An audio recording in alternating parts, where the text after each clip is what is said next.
I woke to the insistent ding of my phone before sunrise. The timid yellow dawn traced dull lines on my rumpled sheets, weakly lighting up the piles of laundry and sawdust in my room. My phone screen lit up with a stack of notifications.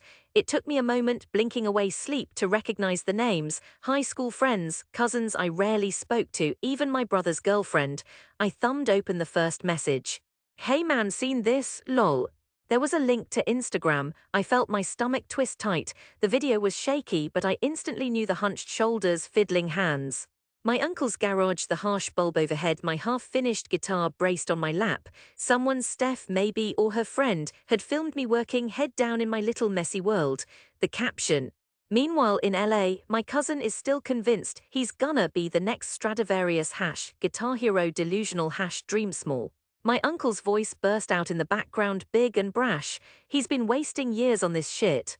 Maria, you see this, thinks people pay for this old junk, time to get a real job." On replay, I watched myself shrink with every loop. My dad in frame, eyes flat and judgmental. My cousin grinning for the camera. My hands trembling at the chisel, sanding the guitar's curved edge. In the comments, a chorus of scorn: "Bet it sounds like firewood. Imagine thinking this pays rent." Relatives piled on, neighbors teased. My mother's comment, "At least he's passionate," was buried beneath laughing emojis. I put my phone face down and sat up, hands shaking. None of this day should have felt unusual, yet now everything did. Shame prickled at the back of my neck and soaked into my shirt. I felt exposed, helpless, as if the whole city was watching. In the kitchen, the TV droned on, my dad humming to an old bolero. I filled my backpack, apple glue, tools, careful not to meet anyone's eyes, then slipped out the door. Out to the battered garage, my only refuge, shutting the bolt behind me like proof I could still keep the world out. In the grey morning, my unfinished guitar waited. It was nothing much to look at: awkward lines, scars where the chisel slipped, a fretboard so uneven it looked laughable beside store models. But running a palm over the wood, I felt a promise in its grain, another voice hiding inside if I could just coax it free. The days that followed were heavier. My uncle started dropping by with neighbors in tow, all eager to gawk. "Let's see how Tarzana's new maestro is doing," he'd say, grinning. They'd nudge and wink, their jokes striking harder each time. My brother was the loudest, parroting what he heard. "How many luthiers does it take to pay rent?" "None, they'd rather starve." Even my mother watched me with tight lips, saying little but worried I'd missed my one shot at a normal, easy life. I tried telling myself none of it mattered, but every sneer, every eye roll weighed on me like an anchor. The video's replay haunted my DMs, my work side jobs, even at family cookouts. "You're the guitar guy, right? Make me one when you hit it big." The joke never died. I started working late, late enough that everyone was asleep. I'd sand and glue and listen to legends speak softly in YouTube tutorials, the names of old craftspeople on my lips, each step a prayer: Gallagher, Romanillos, Nishikawa. My hands grew rough and clumsy, skin split open from the edges. Every finished guitar was lopsided, off-key. Failure was the only neighbor who never left, but I found small comfort after midnight. Sometimes when everyone was gone and the city's sirens hummed far away, I'd string a guitar, imperfect but alive. I'd pluck a chord. The sound was thin, rough, but the music was still there, and for a moment I didn't care about shame or ridicule. Only that a promise still lived in the wood. 2 years blurred by in Lowe's angels, a slow churn of months. More jokes, job rejections, rent barely made with delivery shifts and odd construction gigs. Dust and the rasp of sandpaper became the music I knew best. That's when I met Hector. It was a cold winter evening for LA, that thin, stalled kind of cold that feels borrowed from news footage. I wandered into a guitar shop on Vermont Avenue, one of those old, cramped places that smell like pine and linseed. Hector was older, with crow's feet and a rock star rasp, his hands battered from decades of playing. He watched as I tuned a battered classical guitar I'd managed to finish. My fingers trembled passing it to him. He played 3 chords, then bent close, ear nearly to the wood, his smile flickering. "This," Hector said finally, "is honest.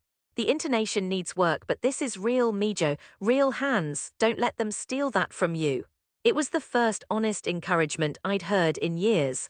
I started coming by to sweep the floors, clean tools, clock Hector's every movement from a respectful distance. He let me learn how to carve a bridge, how to polish the finish until the wood seemed to glow from within. He told stories of Spain and old-world patience. "Your hands will learn for you," he said. "Don't rush their lessons."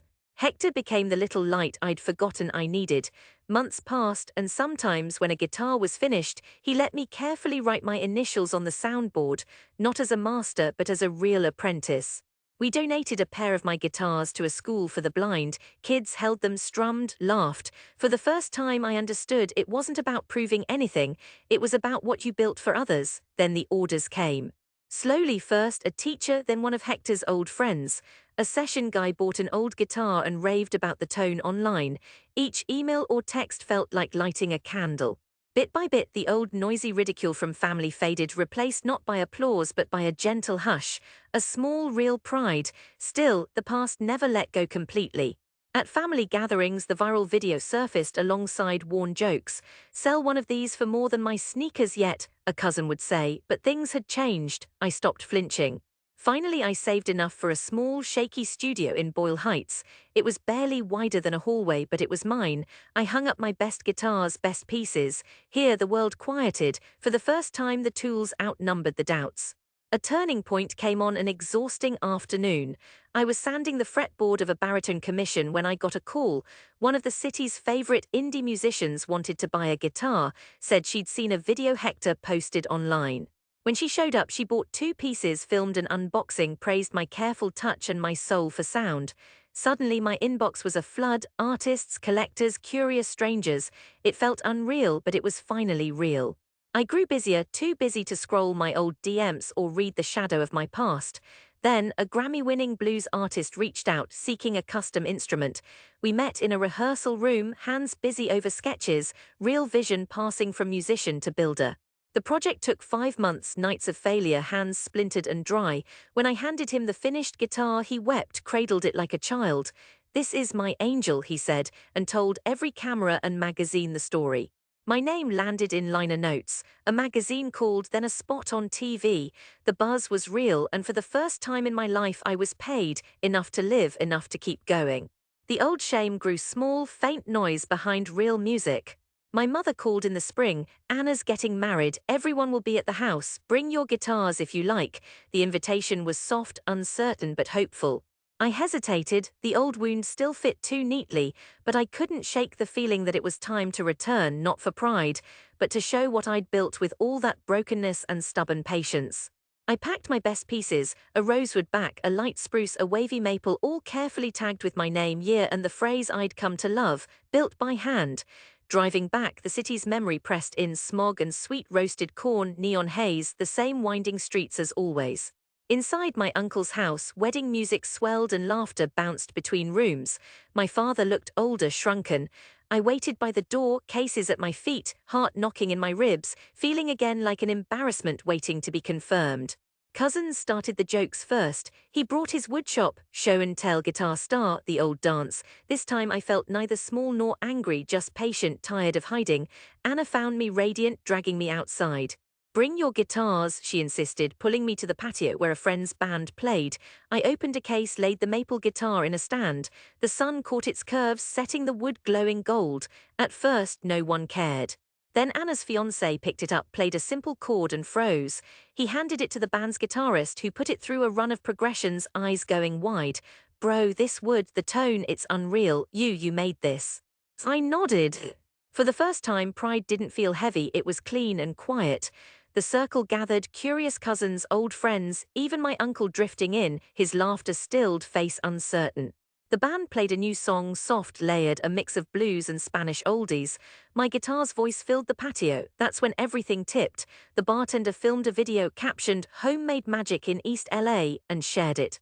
Cousins watched, amazed. My father stepped close, then closer, until he was beside me, arms folded. When the set ended, my father squeezed my hand. His words were soft, shaky. "I'm sorry I doubted. Your work is, I didn't understand.